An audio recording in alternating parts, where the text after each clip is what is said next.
Hey, this is Jason and Pastor Dave, and I got questions and he's got answers. Hey, Dave, I know in life it seems like a lot of times God paints us pictures. Things will happen in front of us, right in front of our eyes, and we can see God working or teaching us something right there, especially as a parent. I've got two daughters, and I know you've got kids, and I'm just curious, do you ever have one of those definitive moments that you watch something happen or heard your child say something and you can just put your thumb on it and say that was nothing but God? Yeah, that's. I think a lot of pastors, you'll hear it in their object lessons, and as an illustration, they'll use their children and try to make a point, spiritual point. I've used my kids as we were growing up in the ministry, and just various stories. And I had one of my daughters come to me one day and says, "I want to tell you something, Dad, but I don't want you to tell the people." They got so used to me telling stories. The places that you go with your kids and what you learn.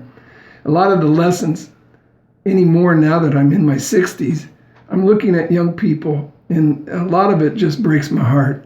When I see people, that I know what goes on in my girls and have gone on and stuff, and I watch these young kids coming up and just the things that they have to confront in this culture, and the decisions they have to make to try to live for the Lord, and the compromise that the enemy's always offering to these kids, these young people.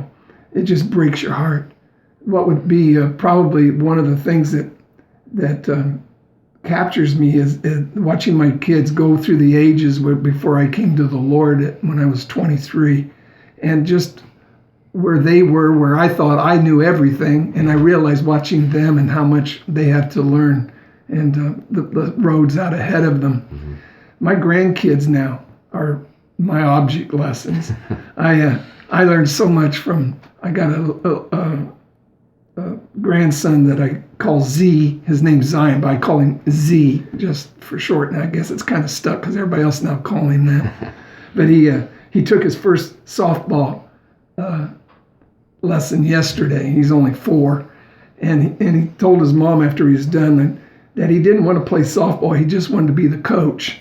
So I think that is so much like life. That's we really do think we have it all together, and we really do have the ability to do what we're really thinking we can do, and we have no idea what lies ahead and what we're going to have to learn to get to that place before I could be a coach. Mm. And I find that to be an illustration where I'm at. I get to thinking so sure that I know what I'm up to. It just seems so clear, Lord, and surely you've got this in mind for me.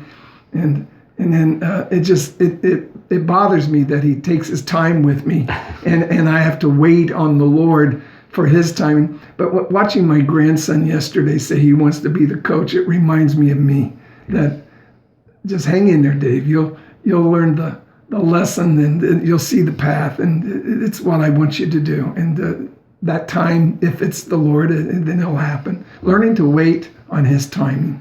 But yeah, I learned tons from our children. I agree with you. Yeah, my daughters, it was always the difficult thing where they'd have two options but could only make one decision.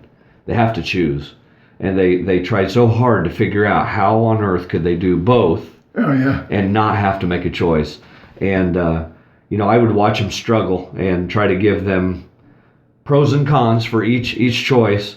And at the end of the day, they just didn't want to make a choice. Yeah. They just, Dad, you tell me what I should do. And eventually It has to be, you have to grow into this. Just like God telling us it's time to make choices. And Great. You can choose the path of righteousness or you can choose the path of destruction. And it feels like more than once God said, time to make a choice. Yeah, you sound like a good dad. I try real hard. So yeah, I agree wholeheartedly. My encouragement would be is pay attention to your children. Pay attention to people around you. Pay attention to the subtle messages that God's giving you on a daily basis, because He does. What's required of us is to be still and listen and know in the end He's God and we're not. So try to pay attention and be a little more sensitive to the things around you, and I believe that God will talk to you.